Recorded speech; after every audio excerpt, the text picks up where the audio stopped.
Hi, my name's Doug Jordan. I'm going to talk about a few things that I think are important for the horse to understand. One of the things I want to talk about is the stop and cutting. It's one of the probably most important thing the horse be able to do to handle a cow is to be able to stop. So I would like to just kind of break it down with you and show you a few things that I like to let the horse know that what you're asking for is a stop. And the first thing that I'm doing when I'm working a flag or a cow, if I need to ride, I'm going to be riding with a little bit of contact with my calves. Then when I see that cow stop or I see that flag stop, the release of that contact is the first sign that horse is going to get that you're wanting to stop. And the second thing would be the release of your energy. In other words, you're going to relax your body, sit in the saddle, relax your legs. One of the most common things I see people do is they push in their stirrups to get their horse to stop. And as I'll turn my horse here, you can see when I push in my stirrups how far away my legs get away from my horse. So if I needed to use my legs, they'd be coming from this this direction, and it would kind of be coming in hard and fast. So I like to be able to relax my legs, keep my legs close to my horse, so if I do need to use him, my timing's going to be improved quite a bit. The other thing too is when your legs are out here, it becomes more of an obstacle for your horse to try to turn around. And so I'm always going to try to eliminate as many obstacles as I can and make it as easy for the horse to do our thing. And I say our thing is because I want to create in the horse's mind an idea that is similar to mine, and that is I'm looking for a partnership, not a master-slave relationship or a servant, but a partnership that truly does want to do the same things I want to do. And to me, the only way to allow that to become a partnership is you're going to allow the horse to explore and find out things that don't work well for him. And so when he does find out those things and chooses the things that do work for him are actually the same things that I had in mind. So to further address the stop, so there's two things that happen: the release of contact, that's the release of pressure.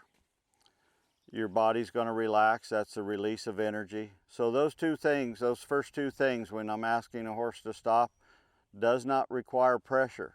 But the third one does, and that is the set. In other words, I'm going to set my hands, and like I just set my hands here, my horse went ahead and moved backwards.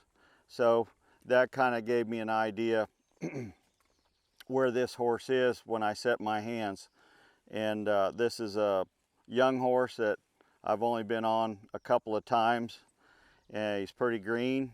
So I thought it would be a good example for people to see just what I would go about doing riding a horse that maybe doesn't understand what it is you're asking him to do. So, but by setting my hands, it's going to feel different to the horse than me pulling on him. If I set my hands and he pulls or pushes on my hands, if my hands are set, he's going to get instant relief as soon as he quits that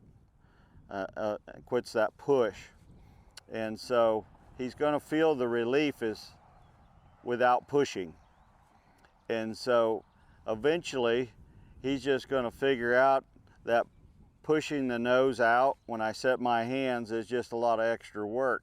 It's not necessary because the relief is right there in the headset, and keeping his nose more and his head more vertical instead of trying to defend himself. And that's usually what they do is when they want to defend themselves maybe I can get a side view here and show you that when I'm riding here with contact, I sit and I set, there's just a little bit of contact there.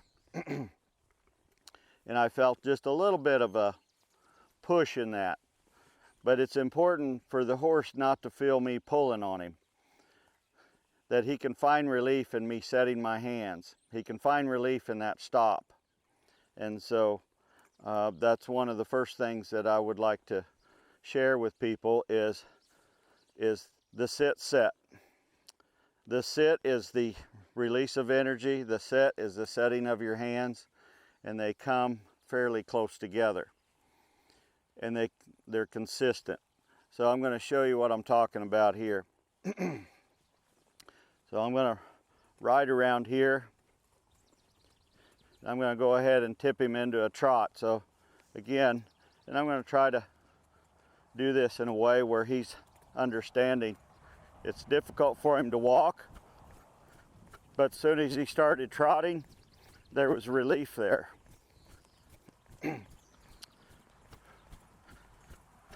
So I'm riding with contact, I release, sit, set. There's kind of what I'm looking for there. I released my contact, my life sat, relaxed, then I set my hands as the last thing. So I call it a sequence. And if I'm consistent with that sequence, pretty soon this horse's reflexes are so much faster than mine that if I do the first two things, which are release of contact and sit, he'll be stopped before I even get my hands set. So that's his motivation in getting stopped, is if he gets stopped, he doesn't run into any pressure. He finds relief in the stop. And now that's exactly what I want the horse to feel, that it's a sanctuary. It's a place that he can go to and be comfortable. I don't want him to ever be doubtful of that idea. I think it's so important. And one of the examples that I saw early on when I was working for Shorty Freeman years and years ago, who to me is one of the masters in the cutting horse business, and that he encouraged his horses to stop in ways that I haven't seen other people do it, where those horses would be walking step for step with a cow, but they had stopping in mind. And so with that mindset, they were kind of just creeping along with their hindquarters as they walked along with that cow, and it was really a neat thing to see. But that horse was all about stopping that cow.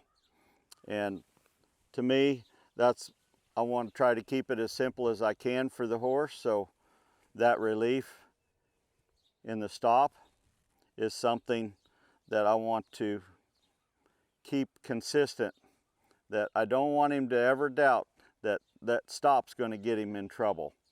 I like my horses, the harder that I ride them, the harder they're looking for the stop.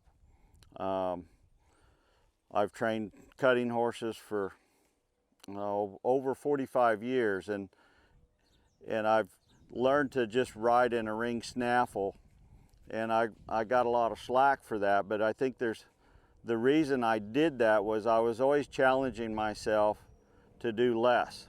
And through that process, I realized that if I set things up where the relief was in the things that I wanted the horse to do, it became his idea.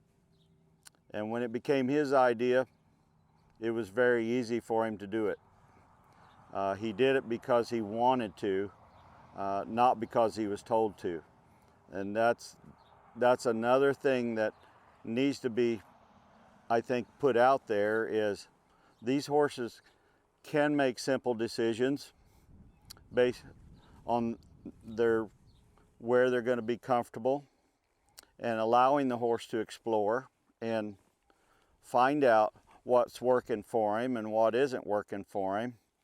And if my idea is always a place of comfort, it's always going to be the place that he's going to be wanting to go to, well then pretty soon that's a pretty good partnership, I think. Not because I'm telling him to do everything, but because he wants to do everything that I've kind of set up in this environment where it's his idea to do these things. So that's the first thing I wanted to address, was the stop. You're giving him a couple things that are going to happen before the pressure comes. The decision is his, whether he gets stopped or whether he runs into the pressure of me setting my hands. And the way I set my hands, it's very obvious to him that I've set them, that I'm not pulling on him. And so, give you an example, if I set my hands here, you can see it didn't affect his feet. Okay? But if I set them here, you see how it affected his feet? His feet started to move. So picking out that spot that I'm going to go to with my hands and set them there, it's going to be different on every horse. Finding out where that is, and even on the same horse, you might find going one direction, you might have to set a little stronger than going another direction on the same horse. So finding out those things and being consistent with that, I think, are very important. Because if you don't have a stop, he doesn't have a foundation for a good turn. And if he doesn't have a good turn, he doesn't have the foundation for a good departure. And if he doesn't have a good departure, he's not going to have a good stop. So they all kind of interact with one another. And to me, starting off with a good stop is setting the stage for you to set a great foundation for your horse.